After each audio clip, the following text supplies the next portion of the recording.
మన ప్రభువును రక్షకుడైనటువంటి యేసుక్రీస్తు నామంలో మీకందరికీ మళ్ళొకసారి వందనములు శుభం. ఓకే. ఆరాధనలో ఒక భాగము ప్రార్థన. ప్రార్థన అంటే ఏంటో మనం నేర్చుకుంటూ ఉన్నాం. ఈ ప్రార్థన ఎవరికి చేయాలి అంటే తండ్రైన దేవునికి చేయాలి. ఎవరి ద్వారా అంటే యేసుక్రీస్తు ద్వారా చేయాలి అనే సంగతిని గత పాఠంలో నేర్చుకున్నాం. మనం ఈరోజు నేర్చుకున్న అంశం ఏంటంటే ఎలాంటి స్వభావంతో ప్రార్థన చేయాలి. స్వభావము, నీ యొక్క స్వభావము ఆ, ఎలాగా ఉండాలి అంటే నీ యాటిట్యూడ్, నీ ప్రవర్తన, నీ స్వభావం, నీ మనసులో ఉన్న భావన, ఎలాంటి స్వభావంతో నువ్వు ప్రార్థన చేయాలి అనే సంగతి మనం నేర్చుకోబోతున్నాం. అందులో ఒకటేంటంటే దేవునిపై గల భయంతో ప్రార్థన చేయవాలి. దేవునికి భయముతో, ఎంతో భయంతోనూ వణుకుతోనూ అంటాడు పౌలు గారు. పౌలు గారికి అంత గొప్ప విద్వాంసుడైనటువంటి పౌలు ఆ, భయముతో, ఎంతో వణుకుతూ ఉంటాడు. కాబట్టి మనము ఆ భయంతో ప్రార్థన చేయాలి. దేవుని పైన మనకు భయం ఉండాలి. మొట్టమొదటిగా నువ్వు విశ్వసించినావా లేదా, నీ విశ్వాసం ఎంత మాత్రం ఉంది, అదే భయంతో కూడినట్టుగా ఉంటుందా లేదంటే నిర్లక్ష్యంగా ఉందా అనే సంగతి నువ్వు తెలుసుకోవాలి. అలా తెలుసుకొని దేవునిపై గల భయంతో నువ్వు ప్రార్థన చేయాలి. నంబర్ 1, లోకసువార్త 18వ అధ్యాయంలో ఒక ఎగ్జాంపుల్ చూస్తాం. 13వ వచనము. ఒక పరిసయ్యుడు సుంకరి ప్రార్థనకు పోతారు. ప్రార్థన కోసమే పోయినారు వాళ్ళు దేవాలయానికి. అక్కడ సుంకరి ప్రార్థన మనం గమనించుకుంటే ఎంతో భయంతో ఉంటుంది. ఓకే. ఆ పరిసయుడైతే నిర్లక్ష్య స్వభావంతో ప్రార్థన చేస్తాడు. తను తాను పొగుడుకుంటాడు, తను తాను హెచ్చించుకుంటాడు. కాబట్టి సుంకరికి ఆ పరిసయుడికి ఆ ప్రార్థనలో తేడా ఉంది. సుంకరి అయితే ఎలా ప్రార్థన చేశాడు చూడండి. సుంకరి అయితే సుంకరి 13వ వచ్చింది, 18 వచ్చే 13. అయితే సుంకరి దూరముగా నిలుచుండి ఆకాశం వైపు కన్నులెత్తుటకైనను ధైర్యము చాలక, ఆకాశం కన్నులెత్తి దానికి ధైర్యం చాలా, ఎందుకంటే పాపి కదా. పాపి తన యాటిట్యూడ్, పాపం చేసినటువంటి వాడు అలాగుండాలి. ధైర్యం చాలక రొమ్ము కొట్టుకొనుచు, దేవా పాపినైన నన్ను కరుణించుమని పలికను. పాపినైన నన్ను కరుణించుము, కరుణ చూపించు, నేను పాపినే. అంత ధైర్యం, అంత భయము, ధైర్యం చాలేదు పైకెత్తేదానికి తల. పాపి, ఎందుకంటే పాపిని, నేను పాపం చేసినప్పుడు నీ ఆకాశం వైపు నేను కన్నులెత్తినానికి నీ అంత మాత్రం అయ్యా అని చెప్పనని ఆ భయంతో తల ఉంచుకొని దూరంగా నిల్చొని దేవాలయంలోకి ప్రవేశించకుండా, నేను పాపిని, నీ ఆలయంలోకి నేను ఎలా ప్రవేశించేది, దూరంగా నిల్చుండి భయంతో ప్రార్థన చేసినట్లుగా మనం చూస్తుంది. కాబట్టి ఏం జరిగిందో మీకు తెలుసు. అతని కంటే ఇతను నీతిమంతులు తీర్చబడ్డాడు సంతోషం. ఓకే. రెండోది ఏంటంటే కోపం లేని హృదయంతో ప్రార్థన చేయాలి. కోపం లేకుండా హృదయం కోపంతో మనం ప్రార్థన చేయకూడదు. హృదయం ప్రశాంతతంగా ఉండాలి. ప్రేమతో ప్రార్థన చేయాలి, ద్వేషంతో కాదు. కోపం లేని హృదయముతో ప్రార్థన చేయవలెను. 1 తిమోతి 2వ అధ్యాయం 8వ వచనం. 1 తిమోతి 2 అధ్యాయం 8వ వచనం. కావున ప్రతి స్థలమందు పురుషుడు కోపమును సంశయమును లేని వారిని. కోపం ఉండకూడదు, సంశయము ఉండకూడదు. అంటే పవిత్రమైన చేతులు ఎత్తి ప్రార్థన చేయవలెను. పవిత్రత, చేతులు పవిత్రం అంటే ఈ హ్యాండ్స్ కాదు, నీ నీ నీ ప్రవర్తన. పవిత్రమైన చేతులు ఎత్తి అంటే ఈ చేతులు ఎత్తి ప్రార్థన చేస్తారు చాలా మంది. పవిత్రమైన చేతులు అంటే ఈ చేతులు కాదు, భౌతికపరమైనటువంటి చేతులు కాదు, ఆత్మ సంబంధమైన చేతులు ఎత్తి. అంటే నేను పాపిని అని, ఏ పాపము నాకు లేదు అని నేను ప్రార్థన చేయాలి. పవిత్రమైన చేతులు అంటే నేను ఎలాంటి పాపముని నేను మూటగట్టుకోలేదు. అది పవిత్రమైన చేతులు అంటే ఆ చేతులు ఎత్తాలి, ఈ చేతులు కాదు. కాబట్టి కోపమును హృదయంతో ప్రార్థన చెయ్యబలి. కోపం లేని హృదయంతో పాపం చేయాలి. కోపంతో ప్రార్థన చేయకూడదని అర్థమైపోతుంది. అది స్వభావము. ఎలాంటి స్వభావంతో ప్రార్థన చేయాలంటే దేవునిపై భయముతో ప్రార్థన చేయాలి ఒకటి. రెండోదంటే కోపము లేని హృదయంతో మనము ప్రార్థన చేయవలెను. మూడోది ఏంటంటే అణకువ గల స్వభావము, అణుకువ గల స్వభావంతో ప్రార్థన చేయాలి. అణకువ ఓకే. మనము ఈ అణకువ అనేటువంటిది కూడా లోకసువార్త 18 అధ్యాయంలో 3వ వచనంలో సుంకరి కాడ మనం నేర్చుకోవచ్చు. ఆకాశమేపు కన్నులెత్తుటకైనను ధైర్యము చాలక రొమ్ము కొట్టుకొనుచు అంటే స్వభావం ఎలా ఉంది, ఆయన స్వభావము అణకువతో ఉంది అని మనం నేర్చుకోవచ్చు. ఓకే.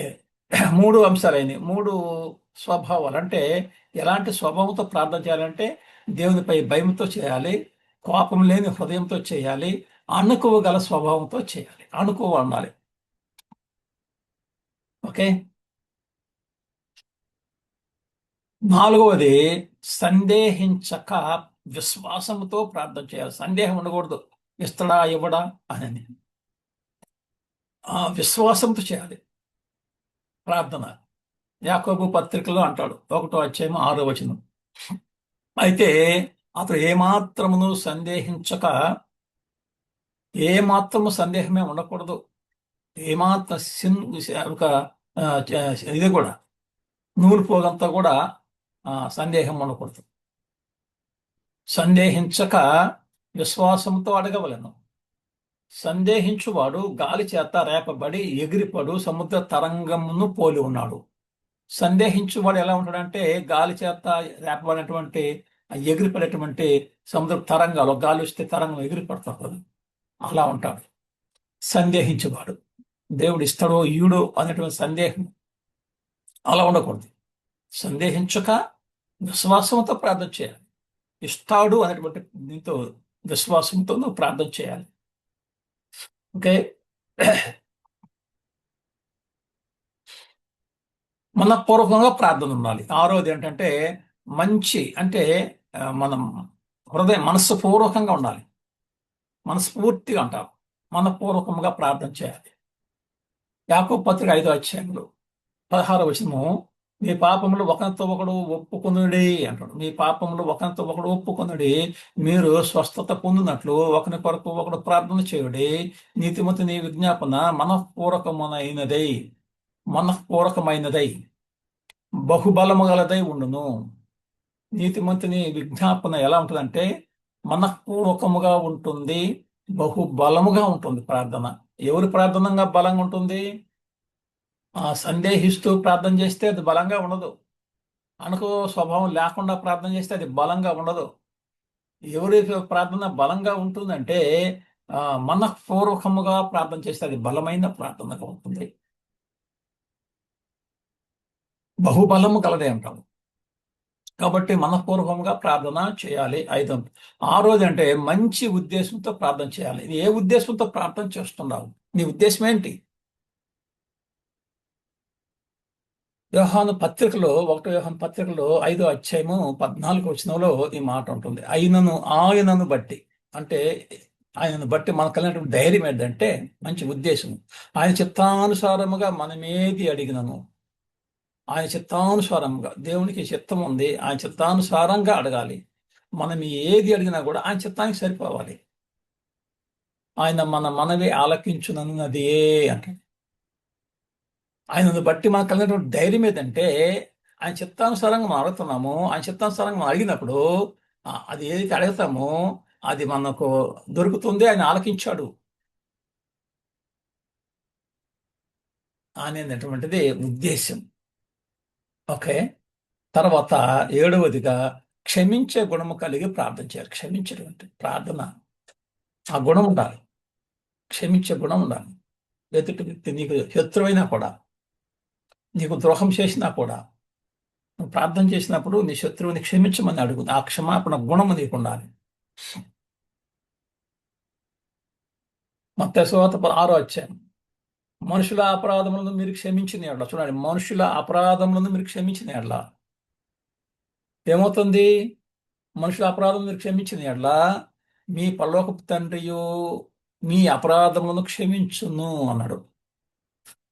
అంటే తండ్రికి ప్రార్థన చేస్తున్నాము, యేసుక్రీస్తు ద్వారా ప్రార్థన చేస్తున్నాము. మన విజ్ఞాపనలో పరిశుద్ధాత్ముడు కూడా తండ్రికి చేరవేస్తున్నాడు.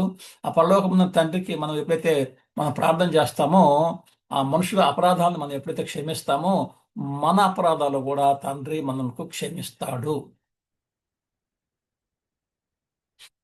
ఆ 7 8 ఏంటంటే అత్యాసక్తితో ప్రార్థన చేయాలి. ఆసక్తిగా ఉండాలి ప్రార్థన. అంతటి ఆసక్తితో వచ్చే ప్రార్థన కాడ నువ్వు బలాత్కారంగా ప్రార్థన చేయటం కాదు. ప్రార్థన చేయరా అని చెప్పని ఒక వ్యక్తిని మనం అన్నాం అనుకోండి, అతను ఏమంటాడంటే ఇప్పుడు కాదు ఇప్పుడు కాదు మీరు చేయండి అంటాడు. అలా బలాత్కారంగా ఉండకూడదు ప్రార్థన. ప్రార్థన అనగానే అత్యాసక్తితో ప్రార్థన చేయమన్నాడు కదా, చేయాలా, దేవునికి జీవితం మాట్లాడాలా అని చెప్పని ఆసక్తి అత్యాసక్తితో మనం ప్రార్థన చేయాలి. పేతురు చెరసాలలో వేయబడి ఉంది. అత్యాసక్తితో సంఘం అయితే ఆ, రాత్రులు ఉపవాసం ఉండి ప్రార్థన చేస్తున్నారు. అపోస్తుల కార్యంలో 12 అధ్యాయం చూస్తాం మనం. పేతురు చెరసాలలో ఉంచబడింది అంటాడు. 5వ వచనం చదువుదాం. 12వ అధ్యాయము 5వ అపోస్తుల కార్యములు 12వ అధ్యాయము 5వ వచనం. పేతురు చెరసాలలో ఉంచబడెను. సంఘమైతే అతని కొరకు అత్యాసక్తితో దేవునికి ప్రార్థన చేయుచుండెను. సంఘమైతే అతని కొరకు అత్యాసక్తితో దేవునికి ప్రార్థన చేయొచ్చు. ఎట్లా అత్యాసక్తితో రాత్రంతా, అంటే కంటిన్యూగా ఈ అరగంట ముక్కాలు గంట కాదు. ఇక్కడ అందరూ చేస్తున్నారు ప్రార్థనలు ఉండుండరు. అంటే వాక్యం చెప్పినట్టు వాక్యం కూడా చెప్పుకుంటున్నారు, వాక్యం చదువుకుంటున్నారు, ప్రార్థనలు నిలబడినారు అంతే. అది అంతేగాని గంటల గంటలు చేయమని కదా అని అర్థం. అత్యాసక్తితో ప్రార్థన చేయాలి. బ్రహ్మపత్రిక 12వ అధ్యాయంలో కూడా 12వ వచనము, నిరీక్షణ గలవారై, చూడండి, నిరీక్షణ గలవారై సంతోషించుసు, శ్రమయందు ఓర్పు గలవారై, ప్రార్థన యందు పట్టుదల కలిగి, అత్యాసక్తితో ప్రార్థన యందు పట్టుదల కలిగి, పట్టుదల సాధించాలి. పేతురు ఏ విధం చేతనైనా పేతురు రావాలి బయటికి. పేతురు లేకపోతే మాకు సువార్తికులు లేడు, మాకు వాక్యమే కరువు అవుతుంది, వాక్యం చెప్పేటువంటి మార్గదర్శక లేడు. కాబట్టి తండ్రి పేతురుని రప్పించయ్యా, చెరసాల మరి ఆ నాయకులకి మీరు బుద్ధి కలగ చేయని చెప్పనని అంత ఆసక్తితో ప్రార్థన చేసినప్పుడు పేతుర్ని అలా బయటకు తీసుకొచ్చేస్తాడు. చెరసాలు పునాదులు కదిలిపోతాయి, వేసిన బోండాలు తెగిపోతాయి. కాబట్టి నిరీక్షణ గలవారే సంతోషించు, శ్రమ శ్రమ వచ్చినప్పుడు ఓర్పు కావాలా. శ్రమలు రాకుండా మానవు. క్రైస్తవుడికి శ్రమలు రాకపోతే క్రైస్తవుడే కాదు. బంగారము పుటము వేయబడకపోతే అది బంగారమే కాదు. అలాగనే క్రైస్తవుడికి శ్రమలు రాకపోతే క్రైస్తవుడే కాదు. సుఖంగా ఉండాలా అని కోరుకోబాకండి. సుఖంగా ఉంటే నువ్వు క్రైస్తవుడివే కాదు. ఏ శ్రమలు, ఏ ఇబ్బందులు, ఏ కష్టాలు, ఏ అవమానాలు రాకపోతే నువ్వు క్రైస్తవుడివే కాదు అసలు. అన్ని సుఖంగా జరుపుతున్నాడు నన్ను దేవుడు అని చెప్పని అంటారు చాలా మంది. చాలా తప్పు, అది క్రైస్తవుడే కాదు. ఓకే, శ్రమ వస్తుంది. ఆ శ్రమలో నీకు ఓర్పు కావాలి, ప్రార్థనలో పట్టుదల కావాలి. ఆ యోబుని తలంచుకోండి, ఎంత శ్రమలు పడ్డాను. దావీదు ఎన్ని శ్రమలు అనిపించాను. సౌలు అంటే పౌలైనటువంటి సౌలు ఎన్ని శ్రమలు అనిపించిన, ఎన్ని కష్టాలు, ఎన్ని అవమానాలు. ఆ శ్రమలు, ఆ కష్టాలు అనుభవించినే మన పరలోకంలో చేరుకోవాలి. ఏది రాకుండా ఉంటే అది చాలా రాంగ్ డాక్టర్. కాబట్టి అత్యాసక్తితో ప్రార్థన చేయవలెను. ఓకే, తర్వాత పవిత్రమైన జీవితము కలిగి ప్రార్థన చేయాలి. నీ జీవితము పవిత్రంగా ఉండాలి. మొట్టమొదటిగా అది కూడా చూసుకోవాలి. వాస్తవంగా ఇది 9వ మన పాయింట్లో చెప్పుకుంటున్నాము. అయితే ఇది మొదటి పాయింట్లోనే ఉండాలనుకుంటాను నేనైతే. ఏంటి? పవిత్రమైన జీవితము కలిగే ప్రార్థన చేయాలి. ఆ ప్రార్థన చేసేటువంటి వాడు పవిత్రమైన జీవితం ఉండాలి. ఆ తాగి శుచి ప్రార్థన చేయటము, ఆడ వ్యభిచారం చేసి శుచి ప్రార్థన చేయటము ఉండకూడదు. అది జీవితము అసహ్యమైన జీవితము. దేవుడు దాన్ని అంగీకరించదు. పాపులు మనం దేవుడు ఆలకించడని చెప్పి మనం పైనే మాట్లాడుకున్నాం, పోయిన క్లాసులో నేర్చుకున్నాం. పాపులు మనం ఆలకించడం ఖచ్చితంగా లేదు. కాబట్టి ఎవరు మనమే ఆలకిస్తాడు? ఆ పవిత్రమైన జీవితం కలిగి నువ్వు ప్రార్థన చేయాలి. నీ జీవితం పవిత్రంగా ఉండాలి. కావున ప్రతి స్థలమందు పురుషులు కోపమును సంచయమును లేని వారై పవిత్రమైన చేతులు ఎత్తి ప్రార్థన చేయవలని కోరుచున్నాడు. మరలా కూడా ఇక్కడ మనము 1 తిమోతి 2వ అధ్యాయం మనం ఇక్కడ నేర్చుకోవచ్చు. మీకు రెఫరెన్స్లు తిరిగి వస్తుంటాయి, వచ్చినదే మళ్ళీ వస్తుంటాయి. మీరు బోరు కొట్టగాకండి, బోర్ అనిపించుకోగాకండి. సందర్భాన్ని బట్టి 2 సార్లు కూడా రావచ్చు ఒకే వచనము, సందర్భాన్ని బట్టి 3 సార్లు కూడా రావచ్చు ఒకే వచనం. అంటా చెప్పని దీన్ని బోరుగా ఫీల్ కాకూడదు. ఆ సందర్భంలో ఏదైతే ఉంటుందో అవి తీసుకొచ్చి నేను చెప్తుంటాను. ఓకే. ఓకే, మళ్ళొకసారి మనము రిపీట్ చేసుకుందాం. ఏ భంగిమలో ప్రార్థన చేయాలి అంటే సారీ, మనము ఏం నేర్చుకోబోతున్నామంటే ఎలాంటి స్వభావంతో ప్రార్థన చేయాలి అనేటువంటిది నేర్చుకుంటాం. అందులో భాగంగా 9 నేర్చుకున్న 9 పాయింట్లు. దేవునిపై గల భయంతో ప్రార్థన చేయాలి. దేవునిపై భయంతో ప్రార్థన చేయాలి. కోపం లేని హృదయంతో ప్రార్థన చేయాలి. అణకువ స్వభావంతో ప్రార్థన చేయాలి. ఆ తర్వాత సందేహించకుండా విశ్వాసముతో ప్రార్థన చేయాలి. సందేహించకూడదు. ఓకే. తర్వాత మనఃపూర్వకంగా ప్రార్థన చేయబడింది. మనఃపూర్వక ప్రార్థన ఎలా ఉండాలా? మనఃపూర్వకంగా ఉండాలి. తర్వాత ఆరవది మంచి ఉద్దేశంతో ప్రార్థన చేయాలి. నీ ఏ ఉద్దేశం కొరకు నువ్వు ప్రార్థన చేస్తున్నావో ఆ ఉద్దేశము మంచిదిగా ఉండాలి. ఓకే. దేవుడికి నచ్చేదిగా ఉండాలి. ఓకే. తర్వాత క్షమించే గుణము కలిగి ప్రార్థన చేయాలి. ఎదుటివాడిని ఒక మనుషుడు అపరాధం చేస్తుంటే నీ ఎడలు చేసినా ఇంకొక ఎడలు చేసినా కూడా మనమైతే క్షమించేటువంటి మనసు, క్షమించే గుణము కలిగి ప్రార్థన చేయాలి. ఓకే. ప్రార్థన ఎలా ఉండాలి అంటే అత్యాసక్తిగా ఉండాలి. అలాంటి స్వభావంతో ప్రార్థన చేయాలి. ఇవన్నీ మనిషికి ఉన్నటువంటి స్వభావము. ఇలాంటి స్వభావంతో ప్రార్థన చేయాలి. అంతేగాని ఏదో ఉచ్చరిస్తే నోటితో పెదవులతో ఉచ్చరించడం కాదు ప్రార్థన. ఇలాంటి స్వభావం కలిగి ప్రార్థన చేయాలి. ఓకే. చివరిగా పవిత్రమైన జీవితము కలిగి ప్రార్థన చేయాలి. పవిత్రమైన జీవితము చాలా చాలా important, very very important. Okay. క్రైస్తవుడికి ఉన్నటువంటి ఆ లక్షణమే పవిత్రమైన జీవితము. పాపులు మనవి దేవుడు ఆలకించడు.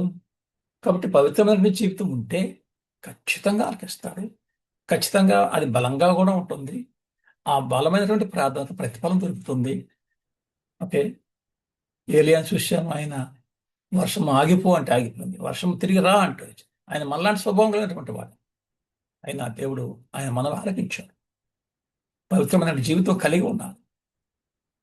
ఇక మీరు గ్రంథంలో చూసుకుంటూ వస్తే చాలా మంది మంచి విశ్వాసులు ప్రార్థన, అబ్రహాం, ఇస్సాకు, యాకోబు, శారా, నోవహు, వీళ్ళందరూ కూడా ప్రార్థనలో చేసినటువంటి మన ప్రార్థన వీరులు, విశ్వాస వీరులు జాబితాని మనం హెబ్రీ పత్రిక 11వ అధ్యాయం చూస్తాం. లేకపోతే ఒక్కొక్క వ్యక్తి సొలొమోను ఎలా ప్రార్థన చేశాడు. ఓకే. ఆ ప్రార్థనలన్నీ మీరు ఒకసారి చదువుకుంటే అలాంటి ఉద్దేశం కలిగినటువంటి వాళ్ళు వీళ్ళందరూ కూడా ఆ పవిత్రమైన జీవితం కలిగినటువంటి వాళ్ళు ప్రార్థన చేశారు. అలా ఆసక్తితో ప్రార్థన చేశారు. హన్నా ఉంది. ఆమె ఆసక్తి ఎలా ఉన్నది? ప్రార్థన ఆ గర్భము మూసివేసినటువంటి పరిస్థితి. దేవుడే గర్భాన్ని మూసివేసినట్టు మనం చూస్తాం. అయినా కూడా ఆమె ఆసక్తితో ప్రార్థన చేసిందని దేవుడు మనసు మార్చుకున్నాడు. దేవుడే మూసేసినటువంటి వాడు. ఎందుకు నేను మూసేసిన ఆయనకి ఇంతటి ఆసక్తితో ప్రార్థన చేస్తుంది, అందుకని నేను మూసేసినటువంటి ఈ గర్భాన్ని నేను మళ్ళా తెరస్తానని చెప్పి నేను దేవుడి మనసు మార్చుకొని ఆ యొక్క ఆసక్తిని బట్టి నాకు మళ్ళా గర్భం ఇచ్చినాడు. దేవుడు నమ్మదగినటువంటి వాడు కాకుండా పోడు. ఆయన నమ్మదగిన వాడు. ఆసక్తి కలిగి మంచి ఉద్దేశంతో క్షమించే గుణం కలిగి పవిత్రమైన జీవితం కలిగి నువ్వు ప్రార్థన చేస్తే తప్పకుండా నీ మనవి ఆలకిస్తాడు దేవుడు. ఓకే.